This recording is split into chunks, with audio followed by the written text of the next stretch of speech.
Brought to you by Thomas Allgaier and Frennis. This edition highlights key LinkedIn posts on the topic of bidirectional charging. Frennis supports automotive enterprises and consultancies with market and competitive intelligence, so product teams and strategy leaders do have the optimal base for their strategic decisions. Welcome back to the deep dive. Today we're jumping into bidirectional charging. It feels like one of those topics that's finally moving from theory into reality. It's been a really dramatic shift, hasn't it? We're so far past the point of asking if vehicle-to-grid is, technically possible. Oh, yeah. The conversation now is all about execution. It's about how we nail the regulations, how we make the economics work, and how we deploy it seamlessly. Exactly. So our mission for this deep dive is to cut through all that noise online and really just distill the most valuable insights from the key people talking about this on LinkedIn. Sure. We want to give you a really clear snapshot of where this whole market stands as we head into 2025 and 2026. And to do that, we've organized what we're seeing into four big themes. First, the breakthroughs in policy and regulation. Right. Then how OEMs are actually rolling out products. After that, the tangible financial case, the grid value. And finally, the big one, the scaling challenge of standards and interoperability. Let's start with policy then, because that's the fuel for any of these business models, right? It has to be. And policy is really starting to position bidirectional charging as a steering instrument for the whole energy transition. And we've seen some major action on that front, especially in Germany. They seem to have cleared a huge financial roadblock. That German regulatory breakthrough is the headline, for sure. Their new master plan, all the new legal approvals. It puts bidirectional charging firmly inside the national energy strategy. And the biggest win was getting rid of that double burden, wasn't it? Oh, absolutely. The industry, people like Peter Schwirtz were celebrating that one. It was crippling. That double taxation. You charge your car, then you feed power back, and you'd hit twice. It just decimated any kind of profit margin. It made no sense. So getting rid of the network charges and the electricity tax in that specific loop is just an immense step. So is it a total green light now? Well, it is, but it's not completely unconditional yet. We saw Marcus Bollig point out that, at least initially, this tax relief is mainly for users who have their own solar panels.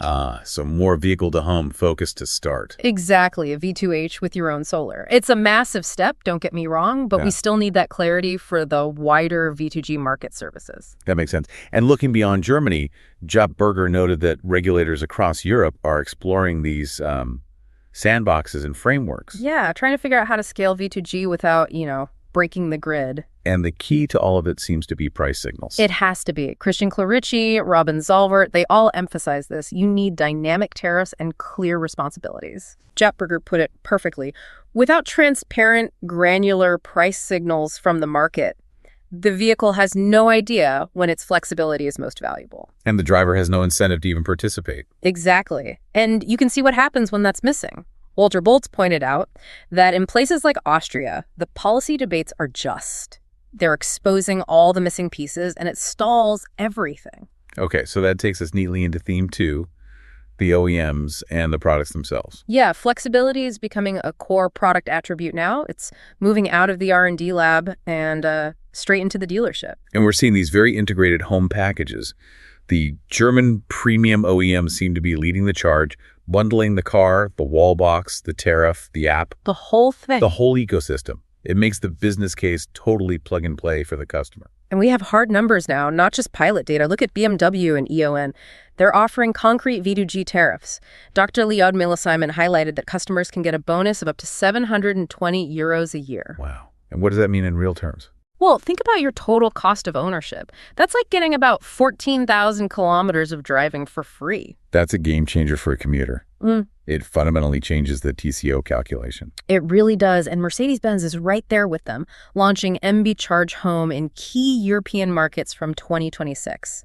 They're also pushing the technical limits. With the ELF vehicle. Yeah, the experimental charging vehicle. Marcus Schaefer noted they're testing both AC and DC bidirectional charging on it, plus these incredibly fast CCS charging speeds up to 900 kilowatts. And what about the U.S.? The U.S. is on board, too, mainly with V2H to start. Jigar Shah was talking about GM making V2H a default feature on vehicles like the new Silverado EV. And, of course, Ford's F-150 Lightning. Peter Schultz talks about that one a lot. Can't forget the Lightning. It already has V2G and V2H capabilities out of the box. Okay, that financial upside it's really compelling. But let's hit the brakes for a second. What about the battery?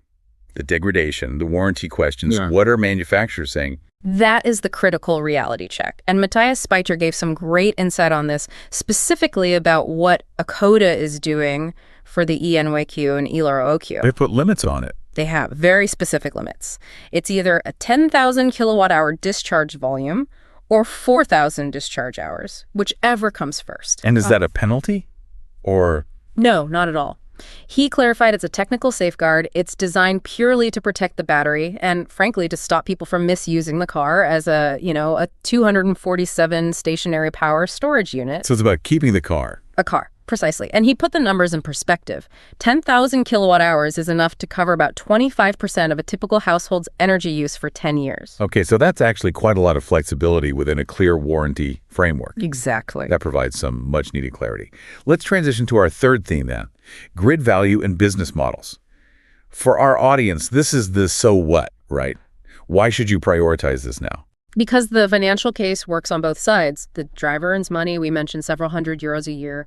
Peter Schultz said some F-150 users and pilots have seen up to $900. And Herbert Dies mentioned potential cost reductions of over €700 annually for consumers. Right. But the system value is, well, it's staggering. Yeah. Both Dies and Robin Zalvert reference these Fraunhofer studies. They suggest V2G could reduce the investment needed for the European grid by over 100 billion euros between 2030 and 2040. 100 billion. 100 billion, think about that. That's money that utilities and regulators don't have to spend building new power plants or upgrading miles of copper. It turns the entire EV fleet into a resilience tool. That's the key. Wolfgang Bremer and Lubomila Jordanova made that point. It helps prevent blackouts, especially when you think about recent outages in Spain and Portugal. And the really high-value use case here has to be fleets. Oh, for sure. Fleets and depots have predictable parking schedules. They're ideal.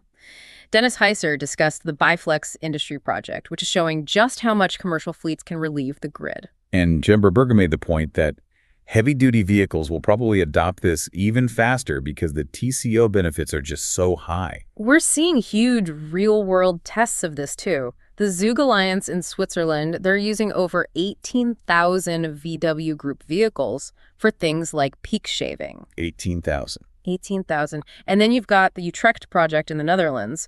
Marco Newt shared that just 50 shared Renault 5s are already acting as a neighborhood battery. And they're getting real results. Oh, yeah. 65,000 kilowatt hours discharged in just 5 months. They're aiming for a 1 megawatt reduction in grid congestion with only 170 cars. That's tangible impact. And that scale brings us right to our final and maybe the most critical challenge, interoperability and standards. This is the big roadblock to mass adoption. Steve Latondra put it plainly, didn't he? Scaling V2G demands multi-party interoperability. Yeah. We just can't have another format war. We can't. And the critical standard is ISO 151-1820. That's the one for DC bidirectional power flow that Christian Sivdari highlighted. It's the common language. The Rosetta Stone for the car and the grid. Exactly. And Sylvain Guiteau warned that if we don't get behind it, we risk repeating the chaos of the early charger rollouts with all the proprietary plugs and apps. So what's being done to stop that from happening? Well, there are collaborative groups like Task 53. Bjorn Christensen and Nicole Weichter have talked about it. It's an international consortium with big players, VW Group, Triton, Volvo Cars, all actively testing the protocol, finding the bugs, and closing the gaps. That's encouraging. But we still have that debate over AC versus DC solutions and the problem of proprietary systems, which Harold Vexelberger mentioned. That's the issue right now. Many manufacturers are still relying on their own closed ecosystems. Yeah. You have to buy their wall box. Which locks the customer in. It does. And while it works today, it completely undermines the open, consumer-friendly scaling that V2G really needs to succeed as a grid resource. So to pull this all together, the tech is ready, key markets are unlocking the economics, and the business case for both drivers and the grid is solid. Yeah, as Dr. Lyudmila Simon and Leo Birnbaum noted, V2G is fundamentally changing the vehicle from just a passive consumer of energy into a critical, flexible part of the whole system. If you enjoyed this episode, new episodes drop every 2 weeks. Also check out our other editions on electrification and battery technology, future mobility and market evolution for commercial fleet insights. Before we wrap, let's leave you with one final thought. We've talked about how the technology and potential are there. Wolfgang Bremer suggested all that's really missing is the political will. So building on what Steve Latondra said, that scaling this is as much a socio-institutional challenge as a technical one. Here's the question for you. Given that the tech and economics are ready, what is the one key piece of cross-sector trust that your organization can build today with a utility, an OEM, or a regulator to help accelerate V2G from just another pilot into standard business practice? Thank you for taking this deep dive with us.